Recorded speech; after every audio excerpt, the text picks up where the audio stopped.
My name is Sajid. I am a Muslim, and my country is India. You have shared so many stories with so many people, but my story is different. My whole family is from a poor family. We don't have our home. We live in rented houses and have moved many times. The house we were moving into wasn't a house before. The school closed about 5 years ago. The school was famous. It was said that any teacher who taught children in this school would go mad after a few months. Sometimes it is blamed on the children, and sometimes it is said that there are bad shadows in the school. But to date, no one knows what the real problem is. There were 3 teachers in the school. Now, who asked these madmen what was the problem with them that they became mad as soon as they came to school? When the school children were asked how they felt about school, the children were happy. We don't know what happens to our teachers. All these things had already been told to my father by the owner of the school. But my father was a famous, courageous man. He said that nothing happens. We are Muslims. These evil shadows do not affect us. The name of Allah is sufficient for the evil shadow. It was the first day. When we started living in this house, that is school. The school had 5 rooms and a veranda. The owner of the school gave us the keys to all the other rooms, but said about one room that it had any of its necessary equipment, so he could not give us the key to that room. We had no objection to it. We spent 10 days at the school. There was water, electricity, gas, all the facilities that we never got in other houses. My father and I were very happy. I was young at the time. I was studying in 9th class. My father was a motorcycle mechanic, and I had 2 sisters who were older than me. My exams were nearing, and the last month was going on, so I had started tutoring as well. He would go to school at 7 in the morning, return at 1 o'clock, then go to tuition at 4 o'clock, and return at 6 o'clock. I've been studying all day.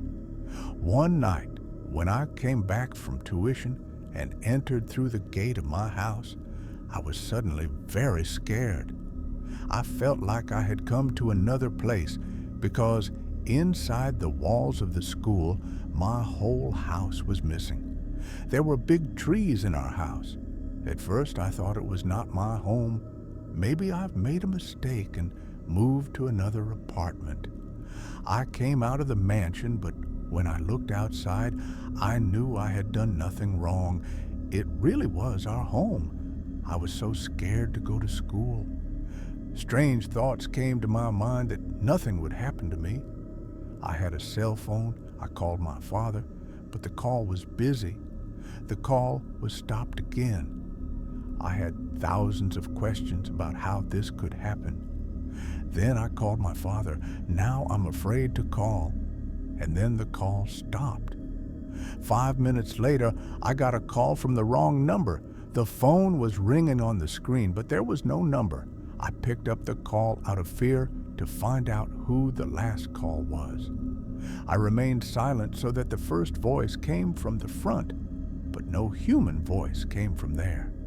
There was only the sound of the wind, like a tree breaking. I was afraid to say, "Who? Who?" I said hello 5 times, but only a strong wind came out of the call. The call was then automatically disconnected. This call was very strange because when I saw the call history of the mobile, there was no call record. I was wondering why there was a call but no record. I called my father again, but his number was switched off. At the same time, my phone was turned off. Then I saw the light burning outside our house, which was closed earlier. I could see my house in the light, but fear was still in my heart. As soon as I took the first step inside the house, the wind suddenly became as loud as I had heard on the call of this wrong number. 4 trees fell on our house. At that moment, my father called. I was surprised and worried that my mobile was turned off. then how did it turn on automatically? And how did the number, which was not calling earlier, suddenly turn on? I called my father. The father said, "Where are you, son?" I said, "Daddy, I'm coming home." Shortly after I entered the house, everyone in the house was awake. I felt that my father was worried. I asked my father, "Is everything all right?" "So far, everything is fine, but today's wind has surprised all of us. The wind was so strong that all the windows of the house were broken." "Why did you come home so late?" I said, "Father, I have come at an earlier time, but a strange thing happened to me when I entered the house. Our house wasn't there." My dad was shocked and upset when he heard that. My sisters heard it too. They all said, "What are you talking? How can that be possible? Are you in the right mind?" I said to my father, "Tell me, did the lights go out for a while?" The father said, "Yes, it was," I said. "When the lights came on, I was standing outside the house. I saw my house only after the light came on. Otherwise, there were big trees in the place of our house before that." The father said, "When the light came, the strong wind suddenly stopped. You are saying that later the wind blew and the house was missing. You must have had a drink today. You're not feeling well, go to sleep."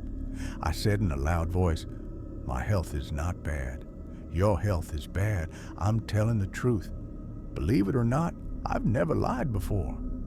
The father said, "When I called you, you picked up the call but didn't say anything. I said, 'Hello,' and then turned off my phone. I said, 'I called you, but you didn't answer. Your number was switched off when I called you. Then I got a call from the wrong number. I told Abu that I had picked up the call, but there was no human voice in it, only the sound of a strong wind, as if trees were breaking." The father said, "When you took my call, the trees in our house had fallen due to strong winds. I said, 'It's not yours. It was a wrong number, and there is no record of it in my mobile.' The father said, 'How can it be that the call has come and the number is not there?' The father then said, 'Go to sleep. I'll take you to a doctor in the morning. It seems you have a deep injury on your mind, or the words of the schoolmaster have entered your mind. That is why you are saying such things.' When morning came, my mother gave me breakfast, and I went to school. When I started going to school, I heard a sound from inside the locked room, as if something had fallen down. I had books in my hand. I stopped and stood with my ear to the door of the locked room. Maybe there was a sound again, but then there was no sound. I went to school. But the events of the night kept going on in my mind all the way. I kept thinking that if the incident of the night was true, then why my family was not listening to me? And if it's true, why do I think it's true? Then it came to my mind that what is in this locked room, and what is the reason that the landlord is not giving us the key to this room.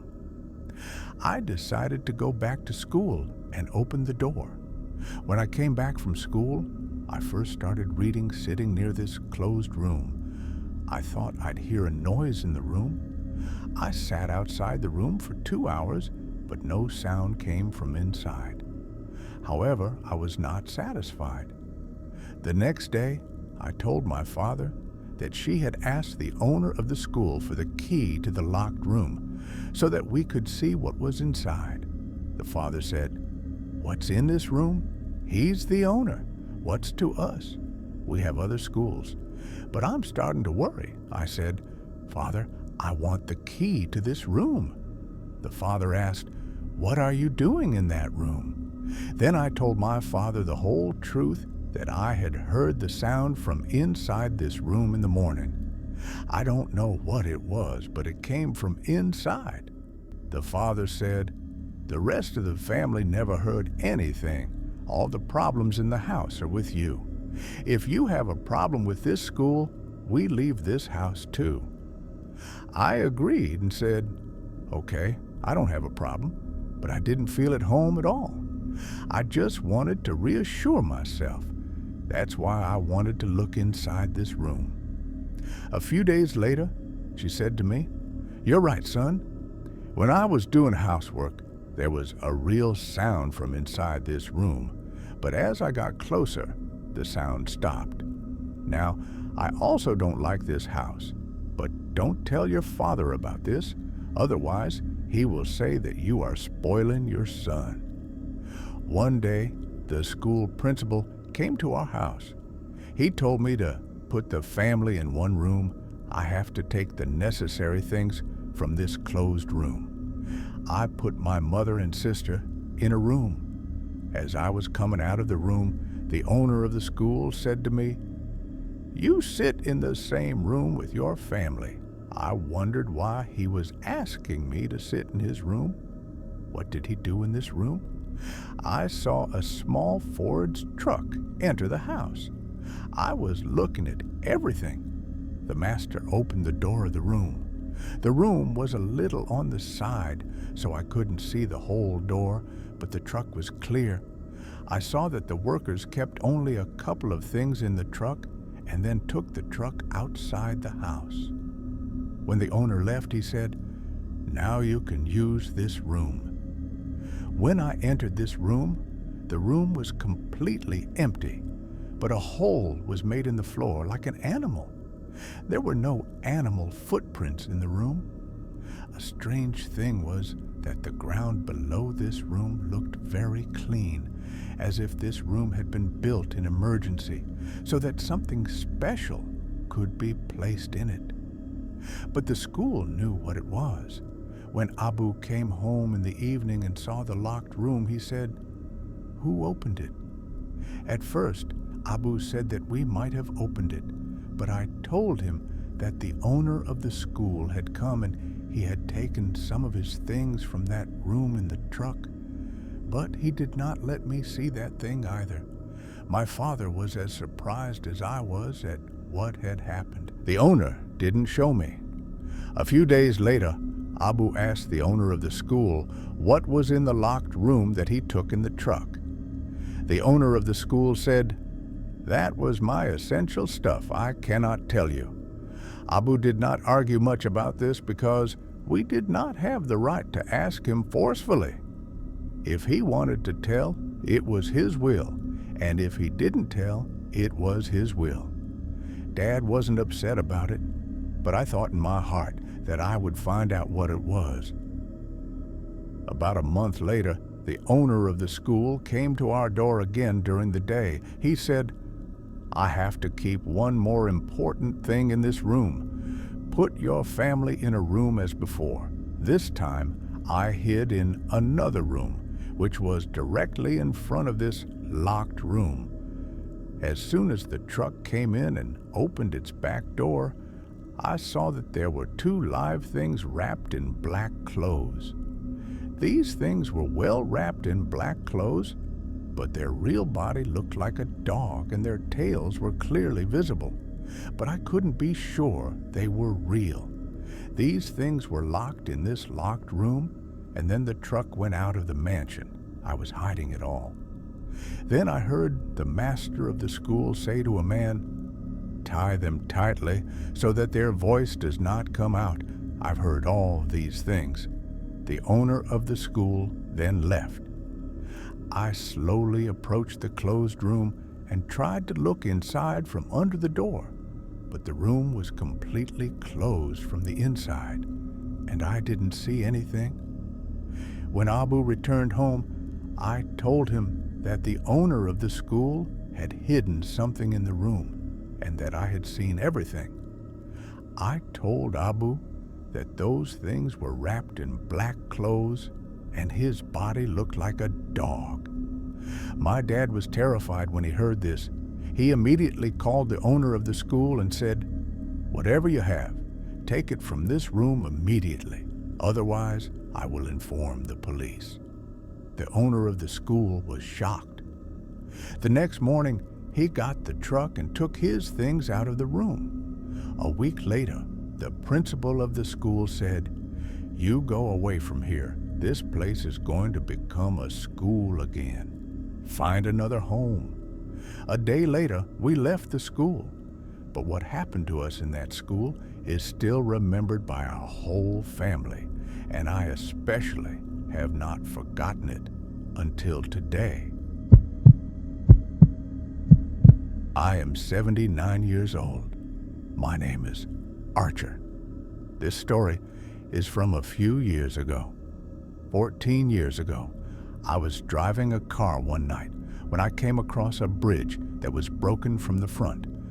But I didn't know that this strong bridge could also be broken. I started to get out of the car.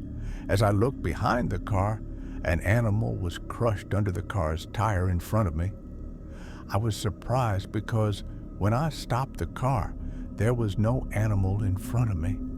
How could this beast come down? At the same time, I heard a frightening sound from under the bridge, as if a large animal was moving. I got out of the car and hid behind a tree. I saw a very tall animal come on the bridge, but I was watching all this from a distance. I was so frightened that my body was swollen. I've never been so scared before. I thought it might be the last day of my life. But then a car pulled up in front of me.